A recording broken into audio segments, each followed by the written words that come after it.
Mais uma vez, Jesus fala em parábolas. É sempre importante a gente entender para quem Jesus fala. Está claro no texto do Evangelho de hoje que Jesus está se referindo aos anciãos, aos chefes do povo judeu, aos sumos sacerdotes, ou seja, aquelas lideranças que ofereceram e incitaram o povo a oferecer grande resistência a Jesus. A parábola contada por Jesus é uma parábola que tenta explicar como funciona, qual é a dinâmica, a lógica do reino dos céus. E aí Jesus diz que o reino dos céus é como um rei que preparou uma grande festa de casamento, um grande banquete e naturalmente convidou os seus amigos, os convidados da primeira hora. E estes amigos acharam que não tinha muita importância o convite, não havia nenhum interesse da parte deles no convite, e eles foram um a um, se dispensando do convite. E aí o rei mandou então, o dono da festa, outros funcionários para reforçar o convite, e mesmo assim a turma, não, estou ocupado com os meus afazeres, com as minhas coisas, tenho os meus projetos pessoais, não tenho tempo para essa festa, até que finalmente decidiram até matar os emissários do rei que estavam ali em nome do rei para convidá-los para a festa. Naturalmente Jesus está falando ali da maneira como os judeus, como os fariseus, receberam os profetas no Antigo Testamento e depois o próprio Jesus, sinalizando para o fato de que o rei mandou o próprio filho e o filho acabaria sendo morto por aqueles que eram os convidados da primeira hora para o banquete. Mas o rei deu uma outra ordem. Ele disse o seguinte: então vamos fazer o seguinte, já que essa turma não aceitou o convite, vai pela rua, convida aí quem achar que o rei é digno de recebê-lo como convidado, que venha, bons e maus, convide, porque ele chamou os da primeira hora e os da primeira hora não quiseram, não se acharam assim o suficiente honrados de modo a participar daquela festa, e aí por isso declinaram do convite. Tem aqui alguma coisa muito interessante da parte de Jesus, que é o quanto a gente não entende a honra de ser convidado a ter fé. Ser convidado a ter fé, ser convidado a caminhar com o nosso Deus e tê-lo ao nosso lado, não é um favor que se faz a Ele.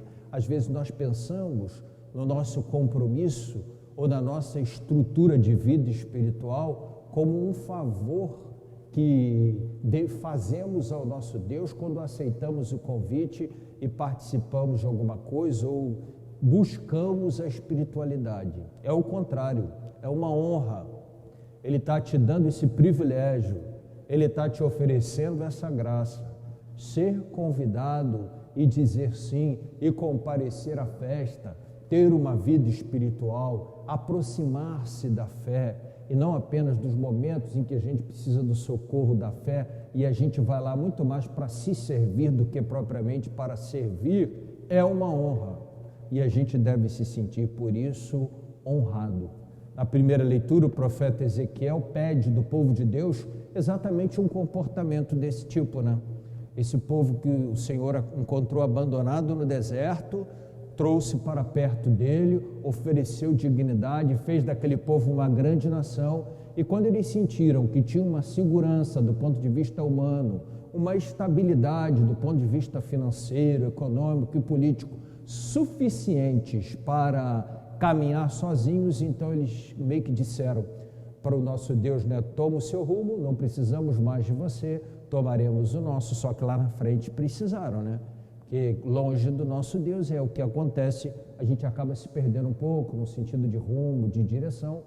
E aí o profeta Ezequiel é enviado por Deus num tempo em que o povo já estava para lá de enrolado até o pescoço no meio do exílio da Babilônia, e o próprio Senhor diz que, não obstante esse comportamento, pautado no interesse de quem no primeiro momento se aproximou, se firmou, mas depois se abandonou quando percebeu que já tinha condição de caminhar sozinho, o próprio Senhor que quis resgatar uma relação com aquele povo, quem quis refazer os laços dessa relação. E a maneira como o profeta Ezequiel trata disso, ela é muito interessante, diz assim: dar-vos-ei, eu hei de dar a vocês um novo coração. Tirarei do vosso peito este coração de pedra, no lugar colocarei um novo coração de carne.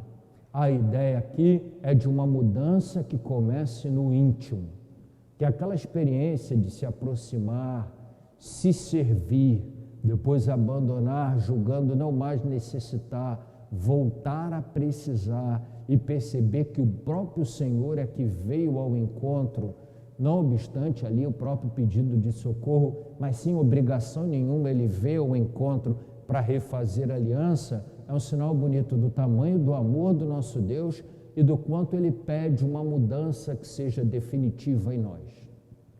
Toda vez que a gente passa por uns apertos na vida, a gente sente um pouco isso, né?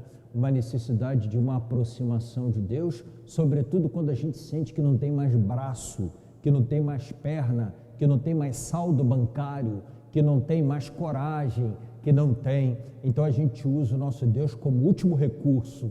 Depois de um longo tempo de abandono que a gente se sentiu bastante senhor de si, ou pelo menos o suficiente para caminhar sozinho. Quando a gente constata que não tem mais de onde tirar forças, recorre àquele que nunca quis deixar de caminhar diariamente ao nosso lado, mas que a gente escolheu colocar um pouco de lado. Num dado momento, então, a gente recorre na tribulação, na dificuldade, e toda vez que a gente recorre, o nosso Deus aceita, porque Ele acredita que aquela vez que a gente está retornando será a última que a gente vai precisar retornar, porque a gente não vai mais se afastar dele. Então ele acredita que, mesmo sendo a necessidade que me trouxe de volta, mesmo sendo o sofrimento que me trouxe de volta, mesmo sendo a provação que me trouxe de volta, quem sabe essa vai ser a última vez que eu vou sair de perto. Então existe no nosso Deus um desejo de ter sempre a gente à mesa. Por isso a imagem do banquete da parábola de Jesus é interessante, né? Porque estar à mesa sugere estar todos os dias. A gente não come uma vez só por dia, nem uma vez só por semana, nem uma vez só por mês.